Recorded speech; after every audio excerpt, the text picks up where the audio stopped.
Hello everyone, welcome back to my channel. My name's Brittnee.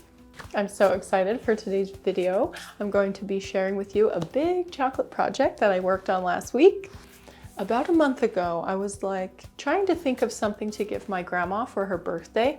She just turned 82 and she's kind of addicted to puzzles. For probably years now, the whole family has been getting her different kinds of puzzles and she loves them. And she's really good at them too. She's done some pretty difficult and really large puzzles. So we're always kind of trying to think of like, ooh, what new and different puzzle can we get grandma, right?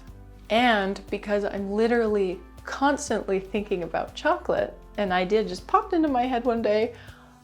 I bet she's never done a chocolate puzzle. I'm going to make her one for her birthday. So that's what I did. Anyway, I knew a chocolate puzzle would be kind of challenging to make as well as time consuming, which is why I'm so excited to share this project with you because the puzzle turned out amazing and my grandma loved it. And I made some mistakes along the way and ran into some unpredicted challenges. So I'm excited to get into the video and show you guys what I learned, and hopefully you'll learn something as well by watching the process. I'm going to take you through every single step that I did and explain things as I go. And I hate to do this to you guys because I know we all hate it to be continued, but this footage is proving to be a beast to get through and edit, and the full video would probably be over an hour long. So I'm going to be breaking the video up into 2 parts. So let's get going. So the first step of the project was actually deciding what I wanted to put on the puzzle. Because it was for my grandma's birthday, I thought a happy birthday theme would be really cute and make for a great image because of all the fun colors and elements like balloons and letters. So I searched online for a bit of inspiration and then sketched some things out on paper. But in order to make a finished and clean image with cocoa butter, I needed the puzzle picture to be printable. So I drew it all out on my iPad.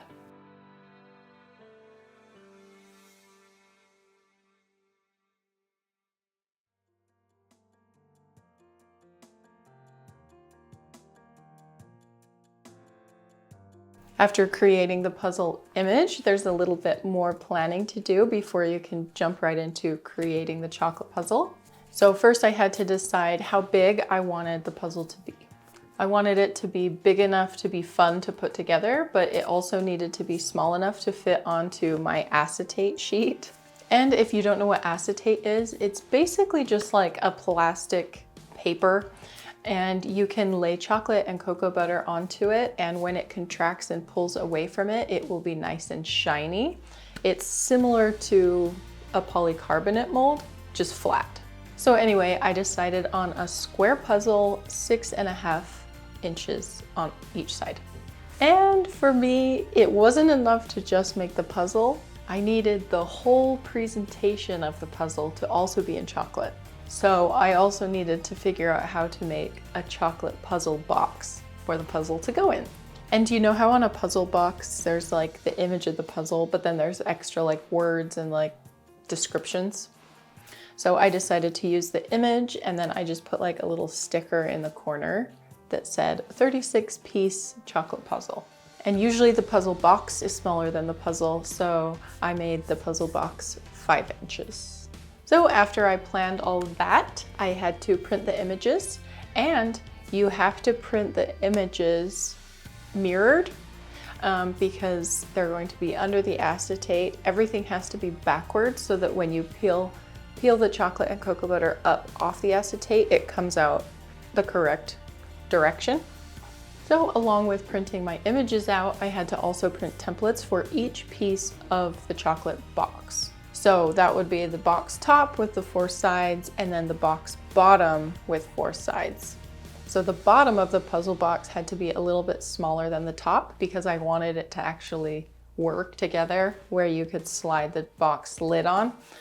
And this part was a little bit of a guess because sometimes you just can't account for everything. I accounted for my estimate on the thickness of the chocolate, but then gave it a little bit extra, but I didn't want to give it so much extra that it looked clunky and loose, but it turned out looking pretty good. So yeah, it worked out. So I know all this planning stuff isn't the funnest part, but it is part of the process, so I like to share it with you guys. But once I have the full design all planned out and the templates printed, I have to then transfer them onto the acetate sheets. So what I do is take a ruler and permanent marker and I trace the templates. It's important to trace the template lines all the way to the edge of the acetate because once you lay down cocoa butter color along with chocolate, a lot of the lines are going to be blocked. So you need to be able to see them on the edges in order to cut out your pieces. Another thing that you want to be sure to do after you get the lines with marker drawn is flip your acetate sheet down to make sure the side with the marker ink on it is not going to come in contact with your chocolate. Then I just tape everything down tight onto a flat sheet tray so that nothing moves around as I decorate.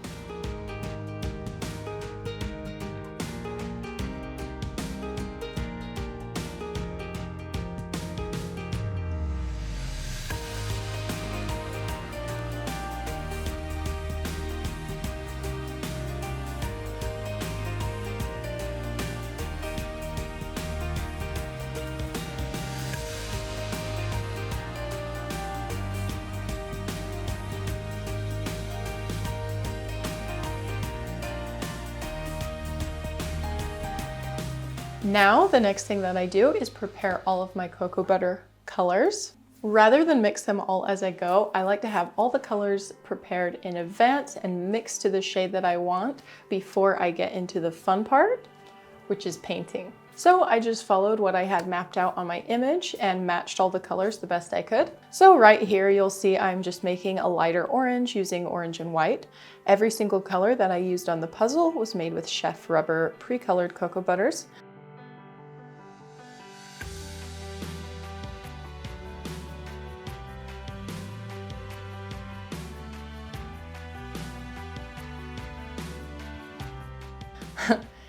And I included this part because guys, sometimes I'm so clumsy and it drives me nuts.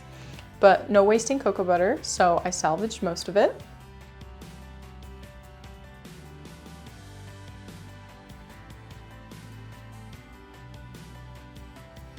So once all the cocoa butters are mixed, it's time for my favorite part, which is the painting. It's the most stressful and also most time-consuming step to the process, but it's also so fun and relaxing. My image has black outlines around everything, so I start with black and temper that cocoa butter first. And when I do get around to painting the colors, you might wonder what my workflow was like. As you probably know already, tempering multiple cocoa butters at a time and then keeping them in temper over time is pretty hard to do and can be kind of stressful. So I just kept tempering and keeping about 2 to 3 at most cocoa butters tempered throughout the painting process. I do that by keeping the cocoa butters between 27 and 28 degrees Celsius using my heat gun. And I know this isn't really like obeying the rules, but when I'm painting small little things like this, I have found, from my personal experience, that it isn't a huge deal if your cocoa butters accidentally drop a little bit below 27 degrees, like 26, 25, 24. As long as the consistency is still paintable, I just keep using them because they just set up so quick when you're only using like a dot of paint. So I find that nothing really happens. They just continue to crystallize and it's no problem. So I started with the colors in the image that were more forward and then layered all the colors backwards until the whole image was filled in. Oh, and one last thing. I know you're gonna ask what paintbrushes I'm using. I basically switched between 2. One is from the brand Sweet Sticks. I think the number is 0. It's a pretty like fine one. And then the other one is from a nail art kit that I bought off of Amazon, and I'll link both of those below. Now, a couple things to be careful of as you paint your acetate. First, don't touch anywhere on the acetate where you'll be laying down cocoa butter because you can get fingerprints or grease on it that will affect your shine. And second, the more cocoa butter you get painted onto your image, the more careful you'll have to be while you're painting. Remember to not rest your hand down onto the image or near it because you'll melt and ruin your design.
Now that the full puzzle image is painted, along with the side text pieces and the box top image, it's time to fill in the rest and also airbrush all the other pieces. For the box top image, along with the puzzle, I have basically like a white square in the middle with side edges that I wanted to ombre, like fade from light pink to light purple.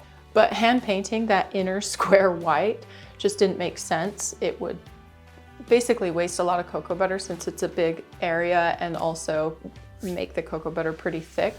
So I needed to block that off so I could spray it white later so that the purple and pink didn't get in that area. It's also kind of nice to always spray white last because it basically ensures that your whole design will be opaque. So what I did next is block off the white portions so that I can spray the pink and purple. I just do that by taping paper to cover the area. And I'm using this vinyl tape. It works awesome with acetate and also polycarbonate molds because it doesn't leave any residue behind when you peel it off.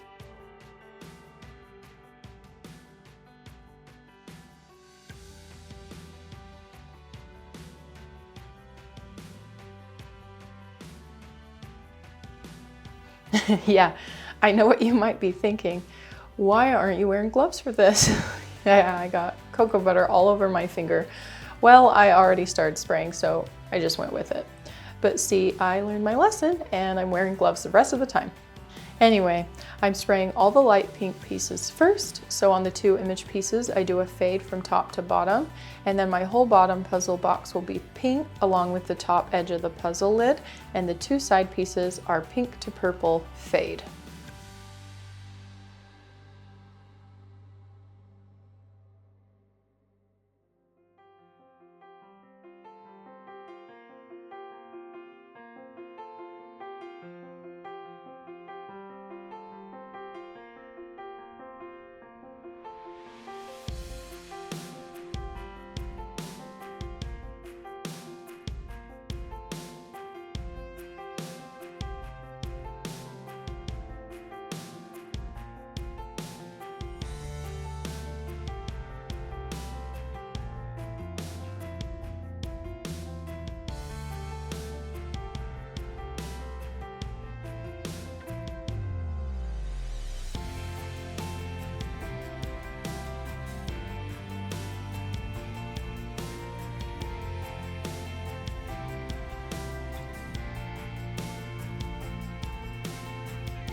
After the pink and purple have been sprayed, it's time to spray white. So I carefully peel off my protective papers. So normally when I'm like blocking off parts of a design, you want to put tape along the whole edge that really blocks out any spray getting under the paper. But because I was working around an image that was already painted, I had to, like you saw, just put like little pieces of tape to hold it down where I could.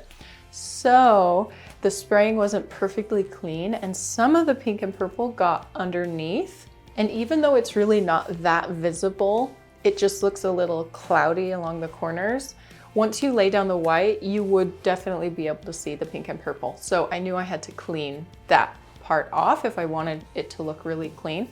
So I just really carefully used Q-tips to wipe off the sprayed cocoa butter that got into the white square.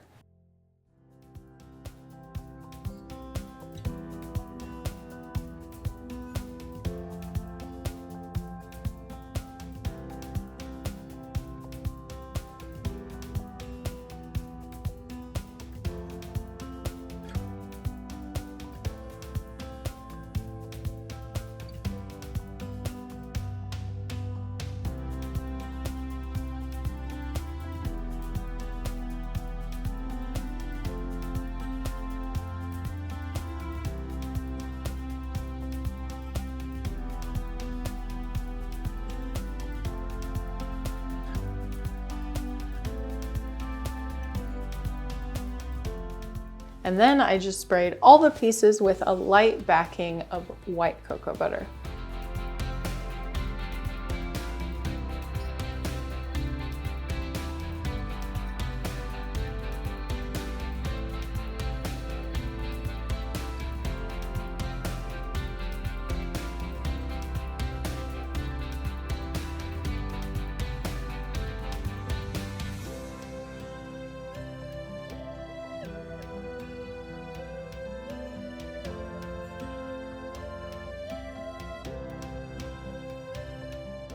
Okay, so up to this point, I had a couple small challenges, nothing crazy, little problems here and there that were easily solved. But I was kicking myself after I made this next mistake because I seriously wondered if I had ruined the whole thing. I did this right before bed one night and I literally couldn't fall asleep. All I was thinking about laying in bed was, oh my gosh, how am I gonna fix this? Because I had just painted that whole image and taken all the time to spray the cocoa butters, all that tempering, all that painting, all that hard work. So, you know when you paint a wall in your house and you tape off the paint, and you know how there's like a certain timing where you need to peel the paint off to where the paint's not too liquid and it runs, but not too set up or it will chip or crack? Well, this is also true for cocoa butter, especially when the cocoa butter is a bit thicker, which it is because hand painting cocoa butter always ends up thicker. And in general, that's not the greatest thing. You don't want your cocoa butter to be like super thick, but you know, with this project, it's okay. And also when you know things are thicker, you have to just treat them a little bit carefully because yeah, they can crack. Anyway, so the mistake I made at this point was that I was supposed to peel off all the like side taping that I had put papers on with to like keep things clean and block the edges off. I was supposed to peel that tape off pretty much right after I spray the white backing while the cocoa butter's still, you know, not liquid, but not like fully setting up. I just like completely forgot to do it. And then a couple hours went by and I was like, oh, I should do that. I should peel off the tape. So I peel off the first one, and as I'm peeling, it's just like shattering along the edge, which I gave myself a border. So it wasn't like right into the image that were like chipping off, but the little chips along the tape ended up sending like some cracks into the image. Like, no, my happy birthday puzzle was like cracked and like the cocoa butter was like lifting up in areas, and I was just like, oh no. I got a little smarter after a couple peels, and I grabbed a knife tool and I first cut along the tape line, which definitely helped the chipping. But even just moving the cocoa butter once it's set up can crack it a little just because it's so thick. Only the two painted designs cracked. All the other pieces, which were only sprayed with the airbrush, were totally fine because the cocoa butter was so thin. So the next morning, after sleeping on it, finally, I came up with a solution. So the reason the cracks are such a big problem is that when you go to spread the chocolate over top of the cocoa butter, the chocolate can get pushed underneath the cracks and then like get in on top of your design, which obviously doesn't look good. So I needed to basically patch the cracks to seal them together just enough that the chocolate wouldn't get under there. At this point, the cracks are already cracked. So there's no like getting rid of the cracks. I knew that you might still be able to see the cracks. My biggest concern was now just preventing the chocolate from getting in and under the design. This might not sound like that hard, but the thing is, I only have one opportunity to get this done and get it done right, or I'm going to ruin a portion of the image, right? So obviously patching the cocoa butter with chocolate made the most sense. On my first try, the chocolate was too thin and didn't weigh it down enough. So the cracks just popped back up. But then I didn't want to put too much chocolate, because then if you put too much chocolate, when it contracts, it curves, and that could create new cracks. So anyway, what I ended up doing was that I took some tempered white chocolate and I put a little over each crack with a piping bag. The piping bag worked great because I was able to trace exactly where the crack was, and it was thick enough to weigh down the cracks, but not put too much chocolate down. So after I piped over each crack, then I laid down a piece of parchment paper and gently pressed down all the patches so that they were thin and flat. Then I just set a flat metal scraper on top to weigh the chocolate down as it set up.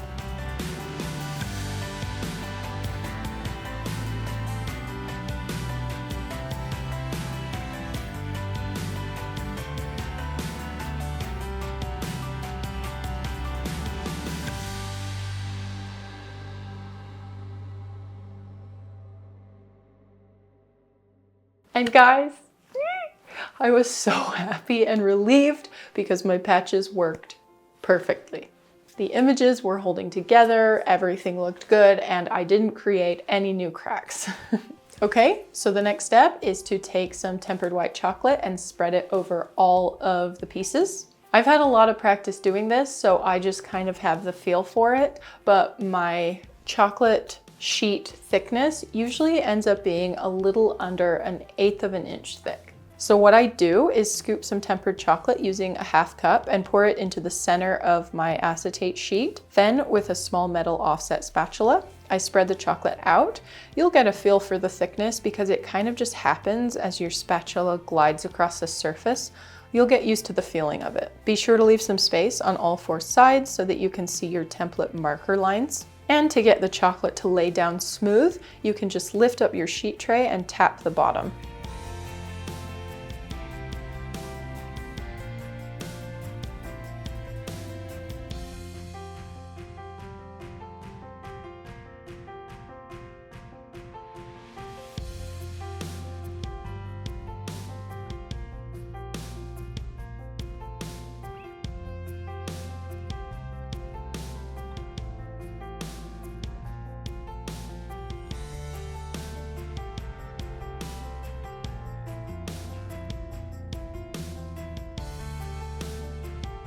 All right, guys, that is part 1 of our happy birthday chocolate puzzle. I hope that you enjoyed the video so far and that you learned something new. If you liked the video and are excited to see part 2, please let me know by giving the video a like and leaving me a comment down below. It helps me out a lot. If you haven't subscribed to my channel yet, today's the day. If you'd like to see something else that's sweet, just click on one of these thumbnails. Thanks so much for watching, and I'll see you in part 2. Bye.